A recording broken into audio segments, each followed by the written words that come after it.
It's like reacting, but to the news. Okay? Yeah, exactly. People arrive, baby. Come back in. Quit burping into the mic. I will never stop burping into the mic. You can never stop me. Milo Redemption arc? Fuck no. Okay? All right, let's get started. I want to show you guys the fucking leaked audio of Richard Spencer, but I'm worried because there's a lot of slurs in it, okay? A lot of slurs. But it's like really important, and it's probably contextually appropriate to watch, especially because like the way he talks in this thing is insane. How about don't? Okay, I'm just gonna read it out. If we can only find... No one has bleeped it. Like, literally no one has bleeped it. Coming back here like a fucking 100 times. I am... Okay, here. I'll show you guys and then I'll stop before it gets to the part that's really bad. Coming back here. So, this is a leaked audio of Richard Spencer, famous Nazi, white nationalist, the founder and coiner of the term alt-right, founder of a think tank. You might know him from like all of the news appearances that he's done. This is him after Charlottesville mauling in a recently leaked audio recording. And this audio recording was leaked by the fellow alt-right figure Milo Yiannopoulos, an ex-pal of Spencer, even though I guess they're no longer pals, and Milo's, I guess, trying to get on the good graces of the media. He leaked this audio and on YouTube, and he claimed that it was recorded on the summer of 2017, not long after the deadly Unite the Right rally in Charlottesville that he organized. The audio is terrible, but it's also hilarious. And there's a lot I want to talk about, so let's take a look at what he is saying as he mauls over this. Like a fucking 100 times. I am so mad. I am so fucking mad at these people. They don't do this to fucking me. We're gonna fucking ritualistically humiliate them. So, and let's keep actually. I am coming back here every fucking weekend if I have to. Like, this is never over. I win. They fucking lose. So this is hilarious for a multitude of different reasons. Like, he says a bunch of different, like, really racist slurs. Like, my man says the term, and I will use it here because it is relatively contextually appropriate. But he uses the term that most of you have probably never even heard before, called octoroon. Now, this is a term for 1/8 black. Okay, the only reason why I know this term is because it was still used until last month to designate mixed race couples in the state of Virginia. A bunch of mixed race couples in the state of Virginia sued the state of Virginia so that they would no longer have to put in their races. And we looked through that before. We looked through that list before, and I had to Google half of the terms because they were insane. Like, so when you start getting math involved, that is next level racist, okay? That's like, you're a nerd for the N-word, basically. Like, you are a racist nerd. Like, you are a nerd for racism. Like, you're getting mathematics involved in this equation. So, he said that. He used the K word for Jewish people, anti-Semitic slurs, and he even proceeded to say that here they get ruled by people like me. Little fucking that octoroon is not like I mean, it's like racially charged, but that's they didn't even what do you call it? They didn't even censor that. My ancestors fucking inflated those little shits here. Those pieces of fucking shit. I rule the fucking world. Those pieces of shit get ruled by people like me. They look up and see a face like mine looking down at them. So the one really important thing that I have to note here is that Destiny has to defend him here because he did say this in private. So this was a totally private conversation. He's just saying it to other friends. So technically it's totally morally in the right here. Now, but beyond the memes, beyond the N-word memes, of course, the other thing I gotta mention here is that, like, this guy is the perfect representative of those, like, Kekistan pasty little bitch ass nerds who think they are descendants of Vikings. Okay? Like, he is so, like, he's screeching with his voice breaking. Like, this is exactly how those fucking little 14-year-old shitters sound in Xbox lobbies when they're screaming the N-word, okay? It is so insanely pathetic that Heil Titler over here would be crying like this. Okay? It's so perfect. It's so fucking perfect. Like, God, this is just incredible. Incredible shit.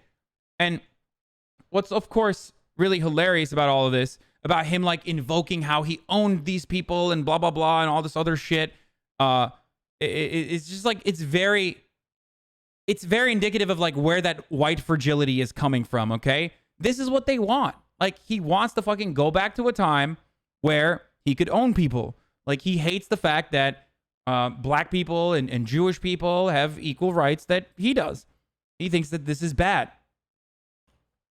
Let's keep going with the rest of the audio. It's going to end. That's how the fucking world works. We are going to destroy this fucking town. Anyway, so it's hilarious. It's hilarious how pathetic Richard Spencer is, but it also makes you think. What does it make you think, you might ask? It makes me think about a lot of things, about how right the left was the entire time. It makes me think about the many different instances where mainstream media literally fucking platformed this dipshit, didn't believe us when we said he was a Nazi, and consistently put him on the news and normalized him, so much so that he actually was able to go to college campuses, and there was a point where right-wingers were defending his freedom of speech, and even liberals were defending him. Liberals were defending him when he got punched, for example, by a brave anti-fascist black bloc troop. Okay? Remember that? Remember that conversation that took place? A literal Nazi. An actual Nazi. He got punched and everyone was defending him. Let's take a look at this fun little throwback here.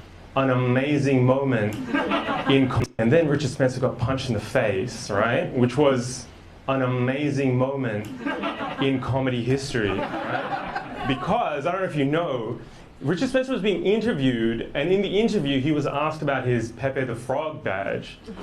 So he was trying to explain a meme, and then out of nowhere a hero came along and punched him in the face, instantly turning him into a meme. It's like casting a spell.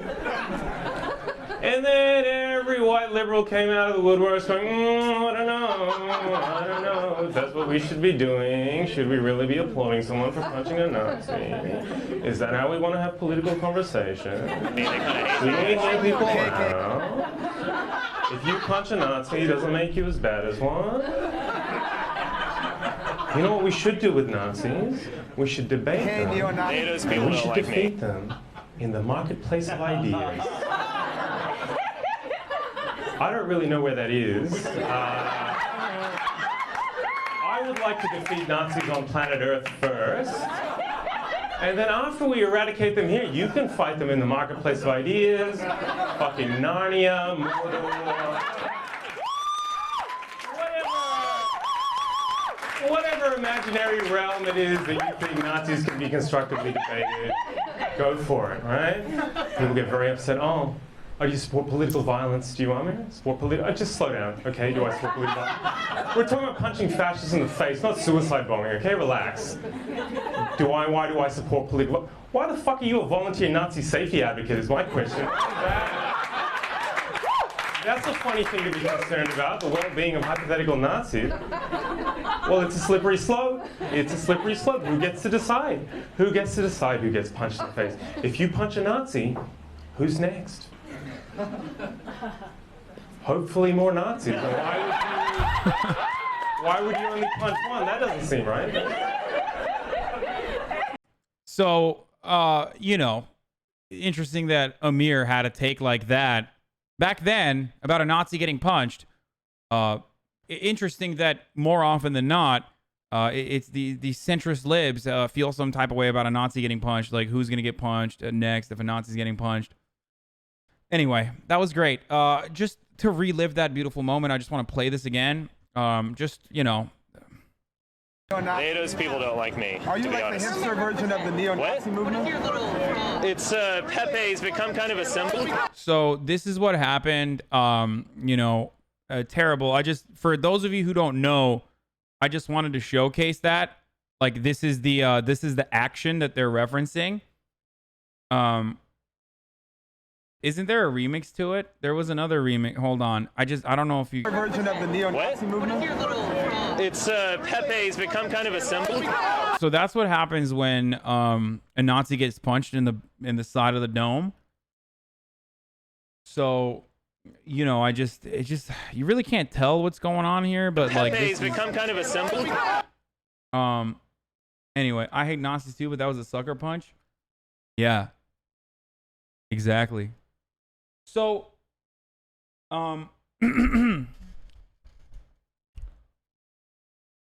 anyway, so that's what happened.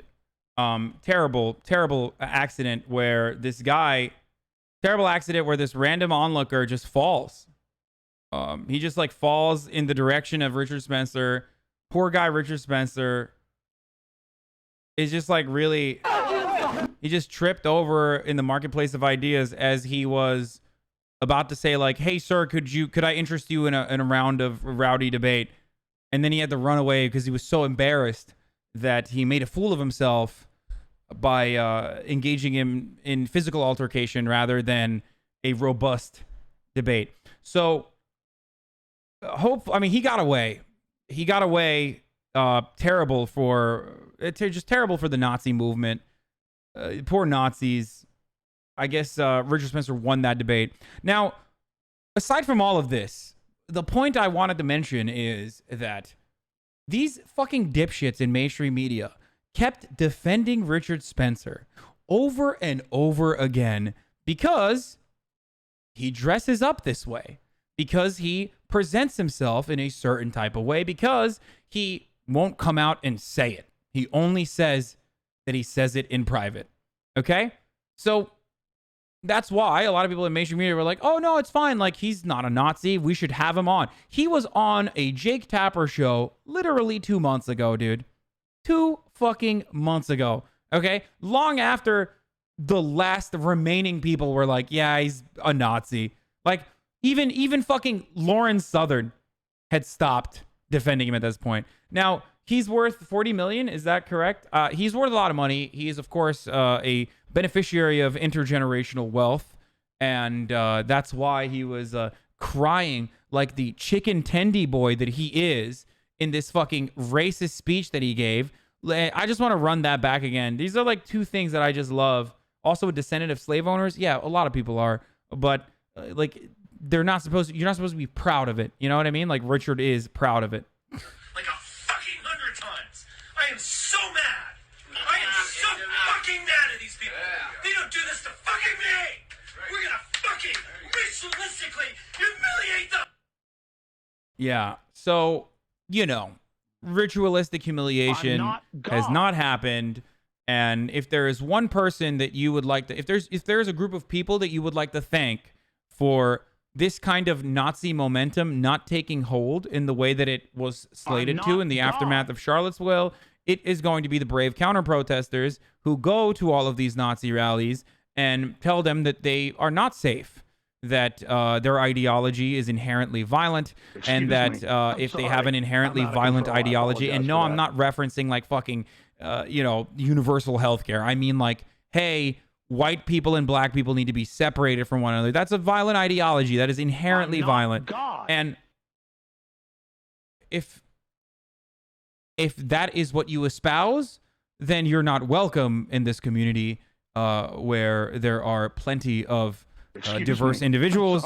If that is what you espouse, then don't feel safe to show your face in our stores. Don't feel safe to show your face in our communities. And, you know. Excuse me. I'm sorry. That is I'm out of control. definitely an I apologize for idea that I am on board with.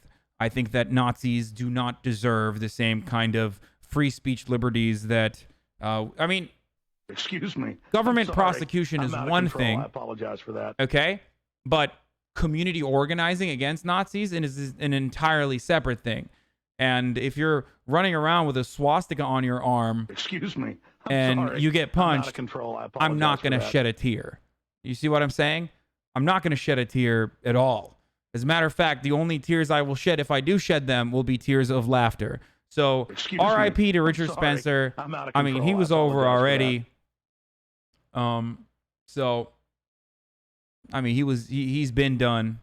And thank you to the brave anti-fascists who have Excuse me. done I'm everything sorry. they can I'm to out of control. expose I him apologize for every that. step of the way and have protested him at every step of the way. Very good. So that was the Richard Spencer story. Fuck Jake Tapper for having Richard Spencer on his show. Fuck everyone in mainstream media for offering a platform to Richard Spencer. Fuck them all. And a big fuck you to Richard Spencer, you piece of shit Nazi. Fuck you. You deserve all of the terrible things that have happened.